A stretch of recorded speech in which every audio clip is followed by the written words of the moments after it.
Graça e paz! Tudo bem com você?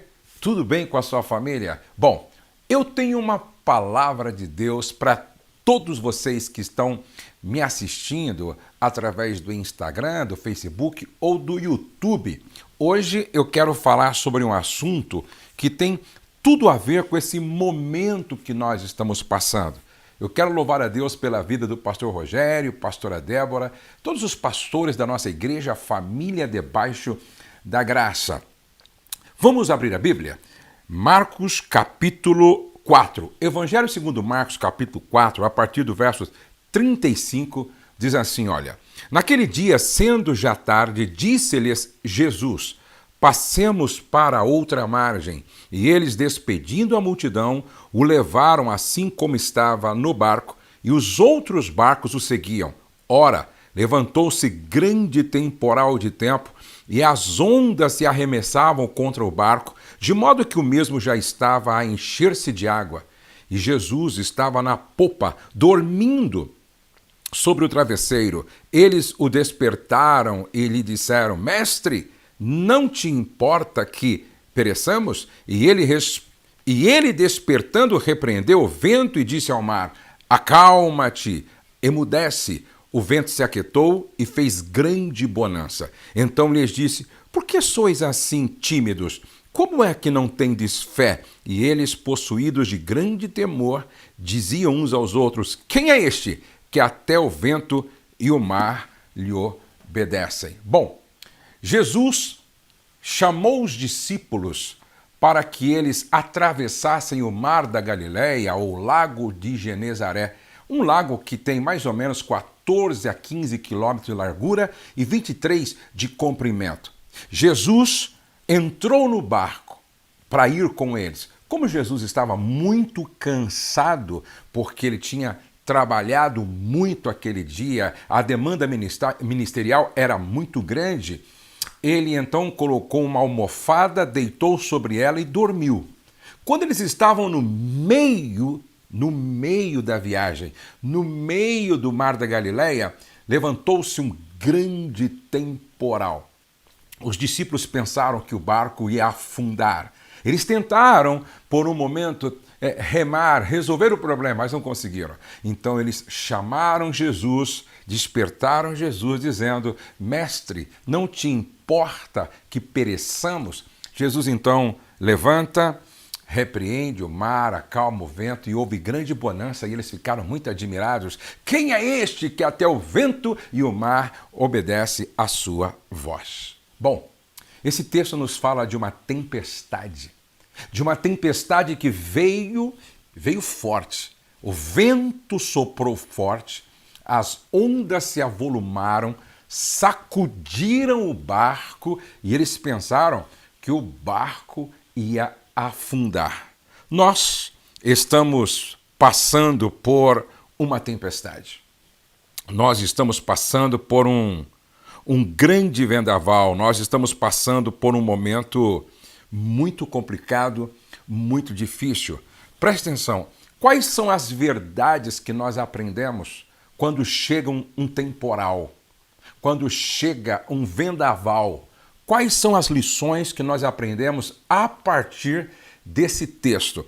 A primeira lição que a gente aprende é que a tempestade é imprevisível, ninguém sabe em que ponto da viagem ela virá. Pergunto, quem esperava que seria agora que aconteceria isso? Toda tempestade ela é imprevisível. Porém, apesar de ser imprevisível, antes que a tempestade aconteça, existem alguns sinais. O céu escurece, ouve-se barulho de trovões, os relâmpagos cortam o céu. E nós, olhando para a China e o que estava acontecendo lá, já dava para perceber alguns sinais de que essa tempestade chegaria no Brasil. Agora, eu gostaria que você entendesse uma coisa. Por que Deus permite que eu, você, nós passemos por um vendaval, por uma tempestade, por um tempo de prova como este que nós estamos passando? Por que Deus permite que a gente passe por um tempo de vendaval, por uma tempestade? Primeiro, para testar a resistência do nosso caráter. Segundo, Deus permite para testar a nossa fé na palavra do Senhor. Esse temporal, essa tempestade, esse tempo de prova serve para testar a nossa fé na palavra, nas promessas do Senhor. Número 3, para testar nosso amor para com a própria vida. E número 4, para testar o nosso compromisso com o nosso Senhor. Agora, preste atenção. Nós estamos passando por um tempo difícil. Nunca a humanidade passou por um desafio como esse que nós estamos passando. Nunca a igreja talvez tenha passado por um tempo tão desafiador. A igreja que eu falo, a nossa igreja, a igreja de hoje, não tinha passado ainda por um teste, por uma prova, por um momento difícil como este que nós estamos passando. Agora, o que fazer quando vem o temporal? O que fazer quando vem a tempestade? Preste atenção, o que fazer quando vem esse tempo de prova, de desafios, esse tempo difícil? O que fazer? Essa é a pergunta. Número 1, lembre-se que nós temos uma palavra do Senhor. Quem disse, no verso de número 35, quem disse para passar do outro lado? Jesus. Foi Jesus, o Senhor, o verbo que se fez carne, aquele que tem o domínio sobre todas as coisas. Foi ele quem disse para os discípulos: passemos para o outro lado. Ou seja, eles tinham uma palavra do Senhor. E nós, como igreja, temos também uma palavra do Senhor. No mundo tereis aflições, mas tende bom ânimo. Eu venci o mundo. Paulo disse que nós seremos mais do que vencedores por aquele que nos amou. Se você tem uma palavra, se eu tenho uma palavra, se a igreja tem uma palavra do Senhor, vamos descansar nesta palavra do Senhor. Número 2, no meio do temporal, não perca de vista aqueles que viajam com você. Não perca de vista aqueles que viajam com você. Ou seja, viver é como fazer uma viagem em um grande barco onde muita gente está dentro dele. Agora é um momento de nós pensarmos no outro que viaja conosco. Agora é um momento de solidariedade, agora é um momento de compaixão, agora é um momento de misericórdia. Por que que nós estamos, neste momento, recolhidos dentro de casa? Inclusive, eu estou ministrando esta palavra para o seu coração a partir da minha casa. Por quê? Porque nós estamos preocupados com a disseminação, com a contaminação. Por quê? Tem os velhinhos, os idosos que estão no grupo de risco, tem pessoas com problemas, são jovens com problemas que, se forem infectadas, certamente poderão morrer. Então nós estamos solidariamente, nós estamos de forma altruísta, pensando não apenas em nós, mas pensando em todos aqueles que fazem esta viagem existencial conosco. No meio do temporal, não podemos perder de vista aqueles que viajam conosco. Número 3, no meio do temporal, não perca Jesus de vista. No meio da tempestade, no meio do temporal, não perca Jesus de vista. Lembre-se, Ele está no nosso barco. Aleluia! Ele está conosco. Aleluia! No mundo tereis aflições, mas tende bom ânimo. A Bíblia garante a companhia, a presença de Jesus conosco. Então, no meio desse temporal, no meio deste vendaval, no meio desse tempo de desafios, não perca Jesus de vista. Número 4, lute com amor à vida. Não aceite ser vencido, destruído pelo temporal. Deus não tem compromisso com aqueles que aceitam passivamente a morte do seu sonho, do seu casamento, da sua família, do seu ministério, da sua empresa, da sua vida financeira. Lute com amor à vida. Os discípulos clamaram e lutaram contra o temporal, e o certo é que Jesus respondeu e eles então experimentaram um milagre extraordinário. Agora preste atenção, uma outra lição que a gente aprende quando vem o temporal é que nós precisamos de humildade para pedir ajuda sempre que for necessário. Pedir ajuda sempre que for necessário. E aí a gente não pode esperar que o barco afunde para pedir ajuda. A gente tem que pedir ajuda para a pessoa certa, na hora certa, no tempo certo. E aí você tem que pedir ajuda para quem pode ajudar. Eles pediram ajuda para aquele que estava no barco e o seu nome é Jesus. Ele pode te ajudar, ele pode me ajudar, ele é Senhor do tempo, ele é Senhor sobre a natureza, ele pode fazer muito mais do que pedimos ou pensamos, ele pode fazer o extraordinário. E aí, gente, nós precisamos crer em milagre, nós precisamos crer em milagre. Assim como Jesus naquele barco se levantou e deu uma ordem para o mar e o vento, e houve bonança, se nós continuarmos clamando, se nós continuarmos orando, Jesus pode também, em tempo oportuno, se levantar e repreender esse vírus e estabelecer, assim, bonança para o Brasil e para o mundo. Eu creio que Deus está permitindo que esse temporal aconteça para ensinar lições para a igreja, para ensinar lições para os pastores, para nós pastores, para ensinar lições para as famílias, para ensinar lições para os governantes. Deus está permitindo esse temporal para nos fazer crescer. E aí eu estava ouvindo o pastor Cote falando sobre alguns profetas dos nossos dias que têm muita sensibilidade para ouvir a voz de Deus. Ele estava dizendo que depois desse temporal, depois dessa tempestade, depois desse tempo difícil de desafios, a igreja vai experimentar um crescimento como nunca experimentou.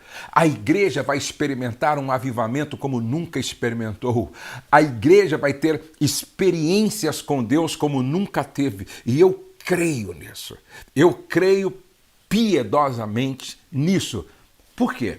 Porque nós estamos orando um pouco mais. Nós estamos desenvolvendo a nossa espiritualidade, nós estamos exercitando a nossa fé como que se exercita um músculo, nós estamos clamando ao Senhor e sem dúvida nenhuma nós vamos ser surpreendidos ainda por uma intervenção sobrenatural daquele que tudo pode, que tudo vê, que tudo conhece, que tudo sonda e que tem tudo sob seu controle. Inclusive, alguém pode perguntar assim, mas Josué, por que Jesus dormia em meio à tempestade? Jesus dormia em meio à tempestade, enquanto os discípulos estavam todos apavorados, sem saber o que fazer, tentaram remar, mas não conseguiram, pensaram que o barco ia afundar e Jesus dormia. Jesus dormia. Por que Jesus dormia em meio à tempestade? Por uma única razão. Só dorme em meio à tempestade quem está no controle de todas as coisas. Eu vou repetir, só dorme em meio à tempestade quem está no controle de todas as coisas. Deus está no controle. Em nossa igreja, Família Debaixo da Graça, nós sempre terminamos a reunião fazendo esta declaração: o céu não está em crise, Deus está no controle, Deus está no controle, nós cremos em milagres e tudo podemos naquele que nos fortalece, e o seu nome é Jesus. Deus continua no controle. Ele continua assentado em um alto e sublime trono. Ele continua assentado em um alto e sublime trono. E ele tem tudo nas suas mãos. Ainda que pareça que tudo está fora de controle, ainda que pareça que as coisas estão fugindo do controle, Deus está no controle, como sempre esteve.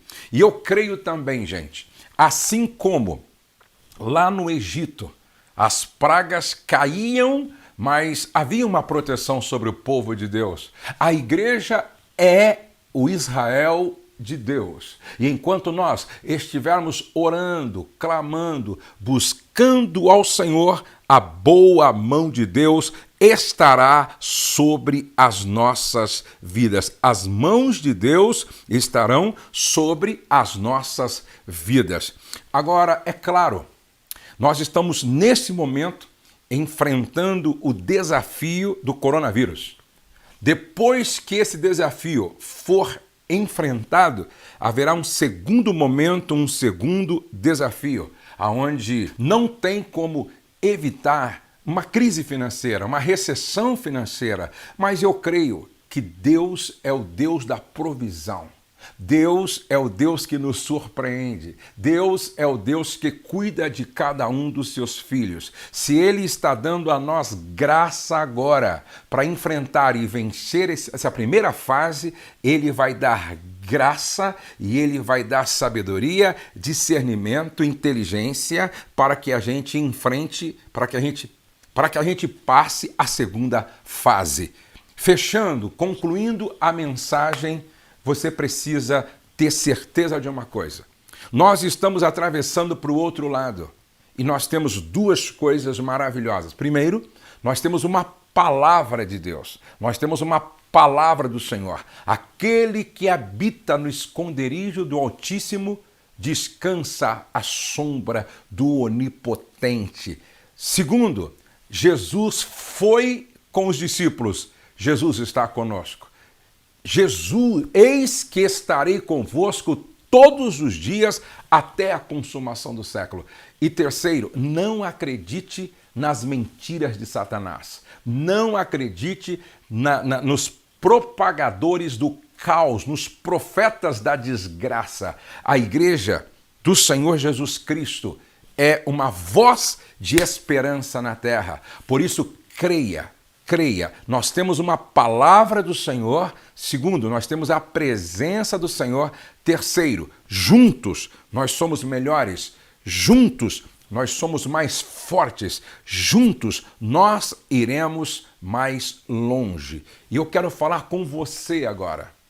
Com você que está afastado dos caminhos do Senhor. É tempo de voltar para casa. É tempo de se reconciliar com Deus. É tempo de você voltar para casa e, como filho pródigo, é tempo de se arrepender. É tempo de voltar para receber o abraço gracioso do Pai, o perdão gracioso do Pai. É tempo de voltar e sentar à mesa com o Pai e com os redimidos pelo sangue do Cordeiro. E você, que nunca teve essa experiência, você que nunca teve um encontro com Jesus, hoje é o dia ideal para você ter um encontro com Jesus, aonde quer que você esteja.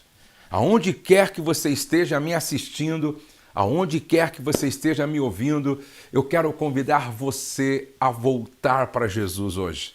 Eu quero convidar você a retornar para Jesus hoje. Eu quero convidar você que nunca fez isso, a entregar a sua vida a Jesus hoje. Entregue a sua vida a Jesus hoje. Volte para Jesus hoje. Se reconcilie com Deus hoje. Aonde quer que você esteja. Se você pode até dobrar o seu joelho aí, certo? Você fecha os teus olhos e diga: eu quero voltar para Jesus. Eu quero entregar minha vida a Jesus. Aonde você está, fecha os teus olhos e, se você pode, ora comigo assim: Pai, nesta noite, eu abro meu coração para confessar a Jesus como meu Senhor e Salvador. Você que está voltando para Jesus, ore comigo. Pai, nesta noite, eu me arrependo dos meus pecados e eu volto para a tua casa. Recebe-me como o pai do filho pródigo recebeu o seu filho. Perdoa os meus pecados, minhas iniquidades e minhas transgressões. Eu estou voltando para nunca mais sair da tua presença e da tua casa. No nome de Jesus, amém e amém.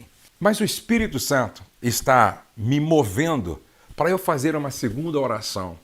E eu quero orar agora com a igreja, eu quero orar com você que está na sua casa, na sua sala, eu quero orar com você que está no seu quarto, eu quero orar pelas famílias, pelos casais. Sabe, gente, eu percebo que tem muitas pessoas sendo dominadas pela ansiedade, pelo medo, muitas pessoas excessivamente preocupadas, muitas pessoas que talvez nem estejam dormindo direito. Eu quero orar para que o Senhor acalme a tempestade no seu coração. Eu quero orar para que o Senhor ministre paz ao seu coração. Vamos orar? Nosso Deus e nosso Pai, Pai querido e eterno, eu tenho ministrado que o Senhor nos deu uma palavra para atravessar do outro lado e que estaria conosco. O Senhor garantiu a sua presença e nós estamos firmados na tua palavra e na certeza de que ainda que nós andemos pelo vale da sombra da morte, o Senhor estará conosco. Pai, eu quero ministrar a tua bênção sobre aqueles que estão angustiados, excessivamente preocupados, cheios de medo, nem dormindo estão direito. Aonde houver um coração aflito, aonde houver um coração angustiado, aonde houver uma pessoa muito preocupada, que venha a tua paz, que venha a tua alegria, que venha a tranquilidade para o coração, que venha a cura para a ansiedade. Nós repreendemos todo sentimento de medo, todo sentimento de insegurança, toda preocupação exagerada. Traz paz para o coração, traz alegria para o coração, traz tranquilidade para o coração. Enche-os do Espírito Santo e que venha um batismo de alegria e paz no coração de todos. Pai, eu abençoo todas as famílias, eu abençoo todos os casais, eu abençoo o teu povo e a tua igreja, no nome de Jesus, amém e amém. Deus abençoe você, Deus abençoe sua casa, Deus abençoe sua família, Deus abençoe o seu lar com toda sorte de bênção, hoje e sempre, amém.